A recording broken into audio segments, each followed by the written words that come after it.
4th and goal to go to 2. 34 seconds left to go in the ball game. This is the play right now. Takes the snap. Targeted goes in. Targeted all alone. And the quarterback keeps. Wow, what a call. Nobody touched him.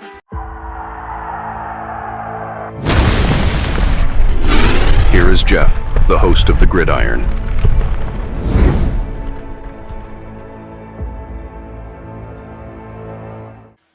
Now, unfortunately, the one nice thing, right, was, the Giants, without question, certainly added, to their defensive line, right? The rush, they're without question, right? I mean, we got Kayvon and Sexy's a mad man all by himself, right? Burnsy, we got Abdul Carter, we brought Chauncey Golston in, maybe Alexander can maybe make it a little bit of a name for himself, right, as far as rushing. But one thing so far, unfortunately, how appropriate is this? From Duke, right? It's quite possibly because he got injured, right? He's one of the Giants. It's tough to call him bust, but he got injured, right? And, of course, as we all know, injuries occur during the season. Whoops, there we go.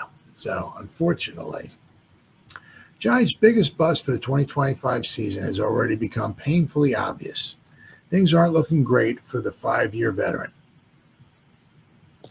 Not every draft pick, every free agent signing, or trade works out. That's the lay of the land in the NFL. Yes, it is. New York Giants are no strangers to the reality. You got that right, especially when it comes to somebody getting injured. Think Evan Neal, Devin Singletary, Darren Waller. All three of those moves have come back to bite Joe Schoen in the you-know-what.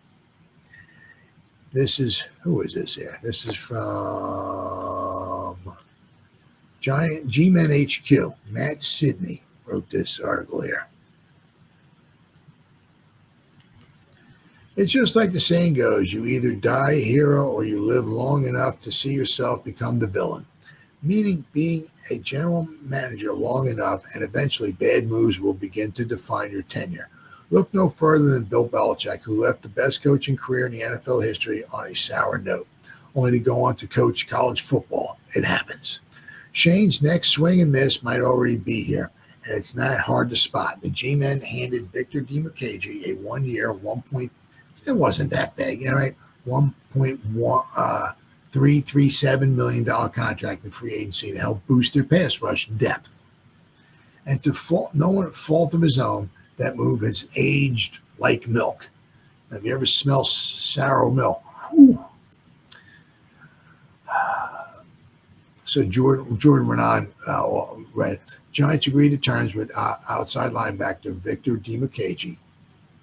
The former Cards edge rusher had played in 55 games, had 8 career starts. He has 4 career sacks. So we're not talking, we didn't sign, the second coming of Lawrence Taylor or something like that. But, unfortunately with Dimukeje's injury, right, in 4 professional seasons, Dimukeje has amassed 4 sacks in 55 games. That's not great. Adding insult to injury is the fact that he had all 4 in one season, meaning he has gone 3 seasons without a sack. Originally drafted in the 6th round of the 2021 NFL Draft, Dimukeje offered the Arizona Cardinals a high motor kid with the work ethic to become a difference maker. His 21 and a half sacks at Duke, second all time, suggested a potential-filled long-term solution to their outside linebacker problems. Boy, were they wrong. And anyone expecting things to suddenly click in New York is kidding themselves. This was a transformational offseason for Big Blue, one filled with upgrades all over the place, specifically along the defensive front. Shane signed veterans Jeremiah Ledbetter, Roy Robinson Harris, and Chauncey Golston. And that's another one of the reasons, like with Jordan Riley, DJ Davidson, they might have a hard time trying to make this roster. Right? And, of course, then they drafted Abdul Carter and Darius Alexander. So With Brian Burns, Kayvon Thibodeau, and Dexter Lawrence already on the roster, there isn't much room for another experimental pass rusher, especially not one whose career production barely cracks the box score. With pressure mounting on this team to finally deliver, depth pieces are nice in theory, but not necessary. Is a guy who couldn't even crack the Cardinals rotation really going to do anything to crack the Giants rotation? So you got to look at it like that. You know what I mean? Now, because the Giants' defensive front is now we're talking elite here, okay? If Dimukeje could not become a starter with the Cardinals, is he going to be able to even crack the Giants' 53-man roster? And if he wasn't going to crack the Giants' rotation, it's almost like, why did we even bother signing him in the first place? No offense to the 24. He's only 25 though. He could definitely find some reps on another team where pass rushing reps mean a little more than they do in New York. With the talent on the roster, it's hard to see Dimukeje doing much of anything. At best, this feels like a wasted roster spot. At worst, it's clear. It's a clear misfire by a GM who can't afford many more. Giants didn't need Victor Dimukeje, and based on how things are trending, they probably won't keep him. In a make-or-break season, every roster spot matters, and this one's already trending in the wrong direction. Now, let me see here. Trying to see. Let's see. Victor Dimukeje. Here we go. Okay, so it was in May. Suffered a torn pectoral muscle during an off-season workout. Dimukeje is looking at missing several months after reportedly suffering a pectoral muscle injury. So this was reported on May 8th. All right, so we're going back to a couple months ago. Giants recently completed phase 1 of their offseason program, the strength and conditioning phase. Unfortunately, one player won't make it through the remaining 2 phases.